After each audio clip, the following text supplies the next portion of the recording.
Tertahan di Ponpes, 2 santri Al Zaitun disebut tak diberi makan.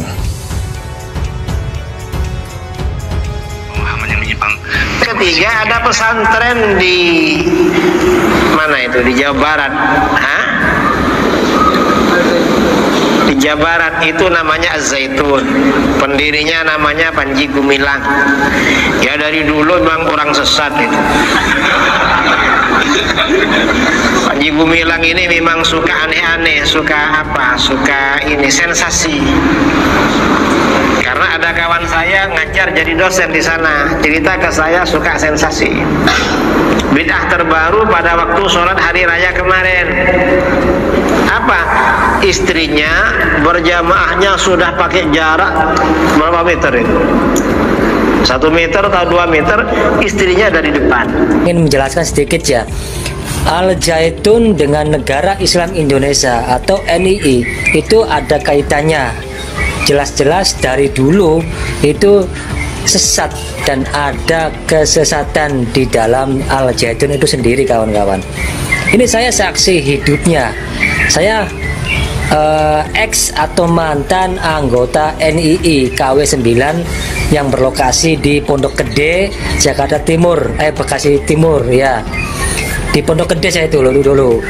Itu sekitar awal tahun 2010 sampai 2014, lama kan saya bergelut di Negara Islam Indonesia. Dan tiap tahunnya kawan-kawan, tiap tahunnya menjelang 1 Muharram itu ya, itu anggota NII dari berbagai penjuru di Indonesia bahkan di dunia itu berbondong-bondong datang ke Mengapa konsep ilahi minha khalaqnakum wa fiha nu'idukum wa minha nukhrijukum taratan ukhra. Kalau dunia maya tidak punya bumi, untuk apa kita sedih dibuat ini? Oke, hebat. Gak ada layak zungkal ladina yusaribuna fil kufri. Jangan kamu sedih karena ditentang oleh orang-orang. Karena hidup ini tidak sepi dari kawan yang setia dan kawan yang memusuhi. Jangan dianggap musuh, kawan yang memusuhi. Ada satu stasiun TV di mana dia itu datang ke instansi ini, Perumahan Al-Zaitun, tidak diizinkan, tapi tetap ingin meliput karena kita tahu sendiri seperti itu tuh nggak boleh gitu. Bila narasumber tidak mengizinkan atau tidak berkenan untuk memberikan pernyataan atau segala macam, seharusnya kita itu sebagai pers ya udah gitu, nggak usah maksa gitu. Kita menghormati keputusannya, kita menghormati bahwa ya udah memang nggak mau gitu. Tapi ini maksa gitu. Apakah seperti itu? Kan seharusnya ini menjadi sebuah kajian lagi nih buat Kominfo. Dan ini kasus ini tuh nggak ini doang gitu, banyak dari dulu seperti itu. Hingga pada akhirnya menggiring opini publik ke arah yang tidak benar. Suci, Indonesia tanah suci. Nggak usah mau mati di tanah suci yang jauh, di Indonesia. Hidup dan matimu di Indonesia tanah suci. Otak orang Indonesia hari ini banyak yang salah memahami tanah suci karena tidak membaca. Bahkan dikatakan pondok pesantren terbesar se-Asia Tenggara. Ini catatan bagi MUI dan pemerintah harus menyelidiki sumber dana dari pondok pesantren Al-Zaitun. Dan yang perlu diketahui oleh saudara-saudara kami, kaum muslimin wal muslimat di seluruh tanah air Indonesia, tentang beberapa kasus yang menjerat pondok pesantren Al-Zaitun di Indramayu, Jawa Barat ini. Yang pertama nih, tentang kasus pelecehan seksual. Bisa di googling ya, dicarilah di Google tentang kasus pelecehan seksual. Itu yang pertama. Kemudian kasus yang kedua, tentang pemalsuan dokumen. Wah, ini juga luar biasa ya kan, tentang pemalsuan dokumen. Kemudian yang ketiga, tentang pemecatan beberapa guru. Jadi guru dipecat ini tanpa konfirmasi, ya banyak menimbulkan kasus lah.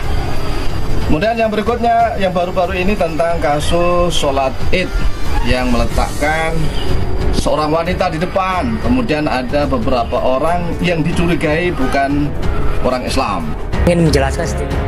Dua santri Pondok Pesantren Al Zaitun, Kabupaten Indramayu, Jawa Barat, Ivan Fajaruddin Al-Fatah dan Putri Rahmadani dikabarkan ditahan pihak yayasan sebab orang tua kedua santri tersebut belum melunasi uang sekolahnya.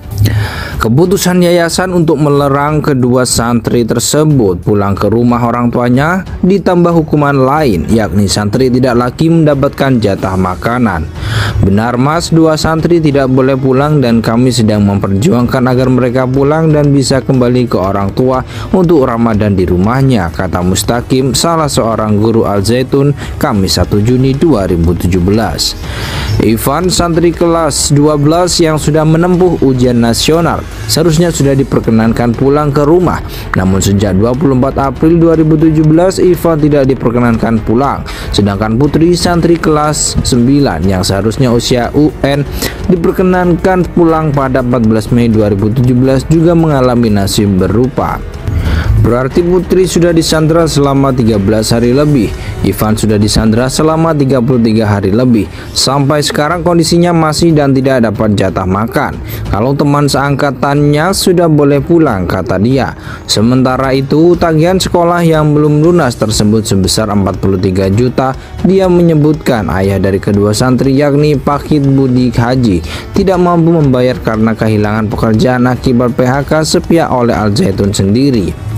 Saat ini Pak Hid bersama istri tengah sibuk berkebun dan menjual hasilnya ke pasar untuk membiayai makan kedua anaknya yang ditahan itu. Sementara saya berusaha agar anak saya tidak kelaparan dulu dengan menjual hasil kebun, kata Pak Hid. Dia mengaku terus berupaya mengurus izin kepulangan anaknya. Kedua orang tua Ivan dan Putri pernah minta kebijakan pengurus yayasan Al Zaitun, tetapi ditolak kecuali melunasi seluruh tagihan. Saya masih harus berpikir bagaimana cara mengeluarkan anak-anak saya dari pondok, ujar dia.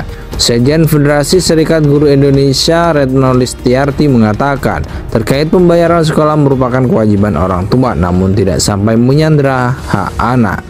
Menurut dia, keputusan Ponpes Al Zaitun dianggap sangat tidak patut untuk dilakukan.